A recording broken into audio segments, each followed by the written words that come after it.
नमस्कार दर्शक बंधु भल खबर यूट्यूब चैनल को स्वागत। आज खबर आज मालकानगिरी जिलापाल प्रथमेश अरविंद राजश्री के जिलार दुईटी गुरुत्वपूर्ण प्रकल्प स्थल परिदर्शन करने सह चालू रही एवं प्रस्तावित कार्यर विस्तृत समीक्षा करिसेंती।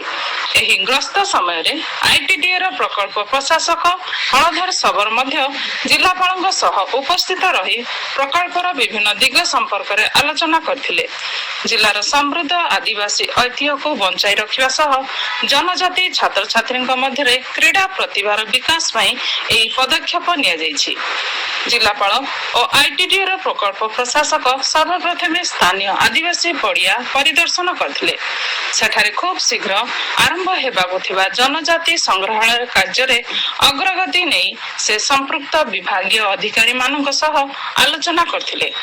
एही संग्रहालय अंचलर पारंपरिक आदिवासी कला पोशाक अस्त्रशस्त्र और जीवन शैली को प्रदर्शित करने आगामी पीढ़ी मालकानगिरी समृद्ध जनजाति संस्कृति को सुरक्षित रखिबारे यह एक प्रमुख स्तंभ साजिब बोली जिलापाल प्रकाश करछंती।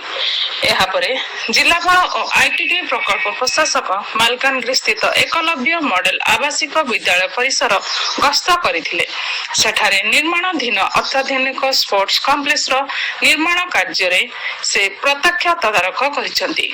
एही कॉम्प्लेक्स द्वारा जनजाति छात्र छात्री माने उन्नत मानर क्रीड़ा प्रशिक्षण पाई परिबे। क्रीड़ा प्रकल्पर निर्माण कार्य जेपरि संपूर्ण आमर भल खबर यूट्यूब चैनल देखि आपण माने सुचिंतित मतामत दियंतु। सब्सक्राइब शेयर करी लाइक कमेंट करंतु। धन्यवाद। नमस्कार।